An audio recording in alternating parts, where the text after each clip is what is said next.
But we got a bit of conspiracy to start things off today. It dropped last night, courtesy Mr. Cristiano Ronaldo, who dropped was it an Instagram post? Probably he's not really a Twitter, is he? Tweeter, or is he? Wherever it came from. He's only got 100 million.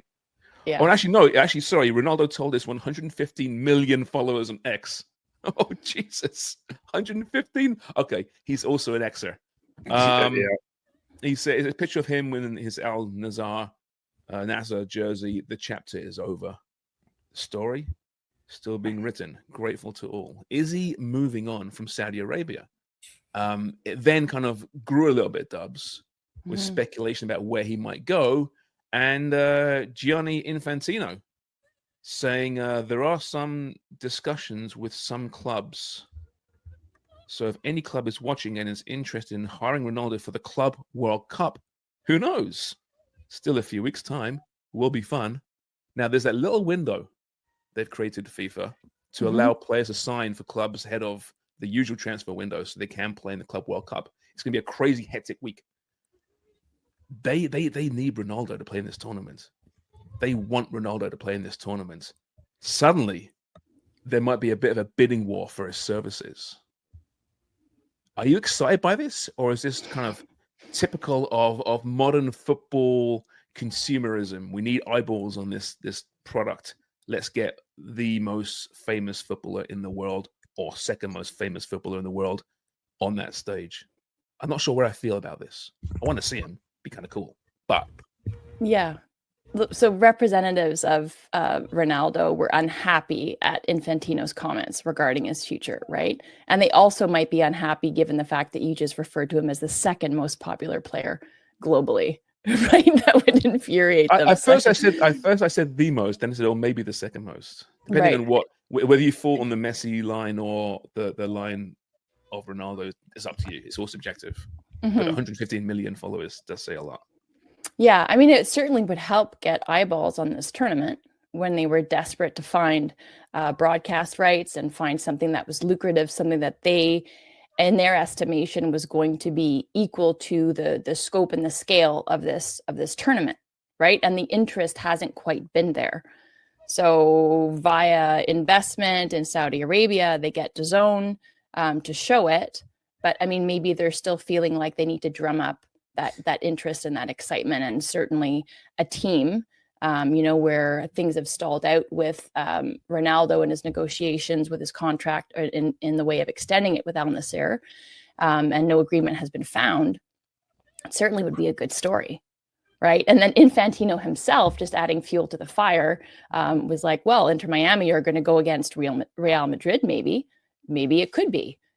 So I don't see him going there, but certainly dropping him in, and this is me being a little bit of a cynic, like is definitely this consumerism, like the flashy, the shiny object being added to something that doesn't necessarily need the presence of Ronaldo, right? No, it doesn't, but it sure gets helped by it.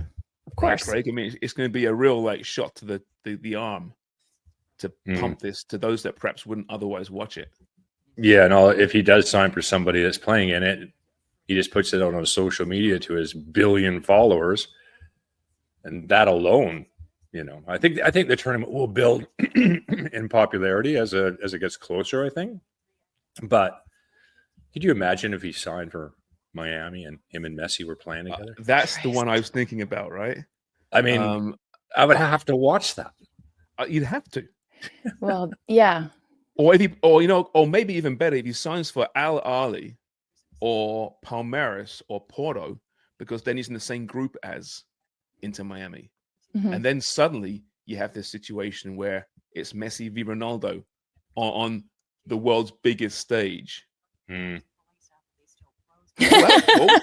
I just did the air quotes. He did air quotes, and confetti came flying down my. That's cool. That's what. Yeah, Ronaldo's above you. Yeah. That's what Infantino's hoping for, right? That sort of celebratory atmosphere. But they've struggled is not only in getting the broadcast rights and making it relevant in sort of global football and in the calendar that's so increasingly congested, but they've struggled to sell tickets for group matches, right? So, I mean, the injection of Ronaldo into the discussion, even if it's in theory and it doesn't actually come to fruition, but, you know, the fact that they've added this exceptional, this is a quote from the Athletic article, but it's FIFA's words, this exceptional registration window from June 1st to June 10th. All of a sudden, there's a glimmer of hope, you know, for these markets where maybe they've underwhelmed in terms of selling the appeal of the Club World Cup. Well, I mean, listen, I'm cynical. I'm always cynical. I was cynical, but I'm now looking forward to it, I have to say. It's going to be a kind of a cool summer. Gold Cup, Club World Cup at the same time. Let's get our good friend of the show, Olivier Barrett's opinion on this before we get to some Quebec soccer, shall we? Ollie, so I'm sure you saw this, the Ronaldo tweet, and then Gianni Infantino suggesting that maybe he'll sign with a Club World Cup team just in time for that tournament. What are you thinking? Do you want to see? And now, as a United fan, obviously you've got a soft spot for Ronaldo, I'm sure, in your heart. Do you want to see him return to glory in the world's biggest club tournament at the age of 40? We're talking about the same tournament that decided to choose the Supporter Shield winners and send them straight through just in case they didn't win MLS Cup, right? That's the one. Yep. Right. Look, it's just a marketing operation. I understand. I can be empathetic to what FIFA's trying to do, but it just feels so manufactured. If you want something to be embraced, I think it needs to be more organic to begin with, and then you can maybe tweak it. I think Leagues Cup is a good example of that. I understand all the challenges with the calendar. You're at the beginning of the season for Mexican clubs. You're in the middle of the season for MLS clubs. But I personally like the format. At some stage, you just realized that it was overwhelming for way too many teams. There were too many competitions, and they decided to scale down a bit. I was actually okay with that.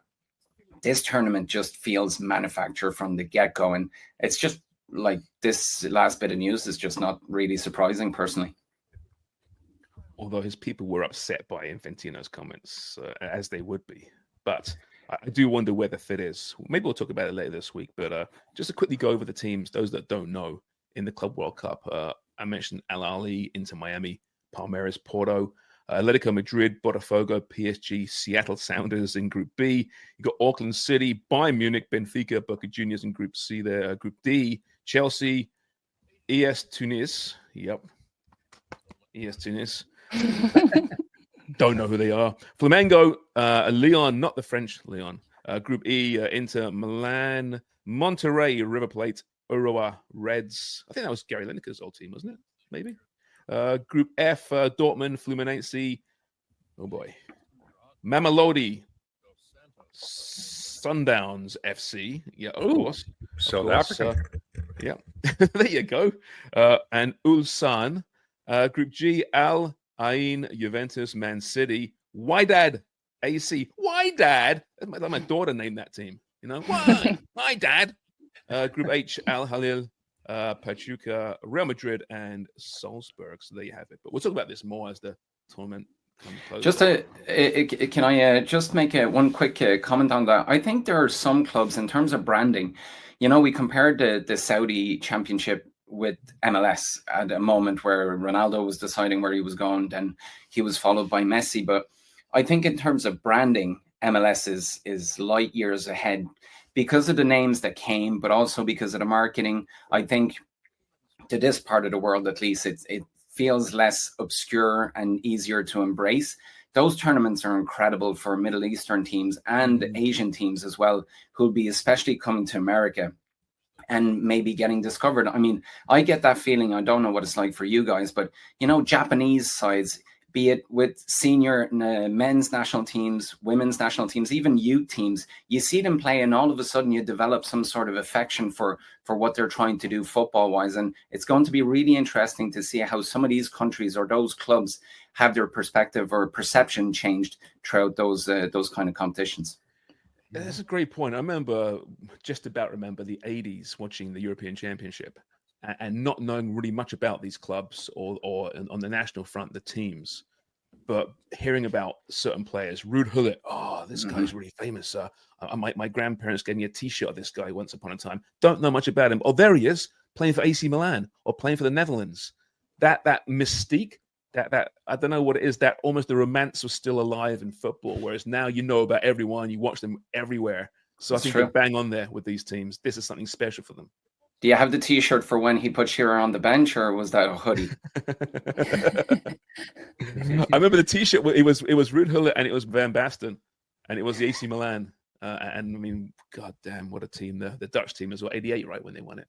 That's one of my fondest memories. Also, one of my worst memories from an England standpoint. But I love that Dutch team. They were brilliant, brilliant. Craig's contemporaries. Sorry, Craig.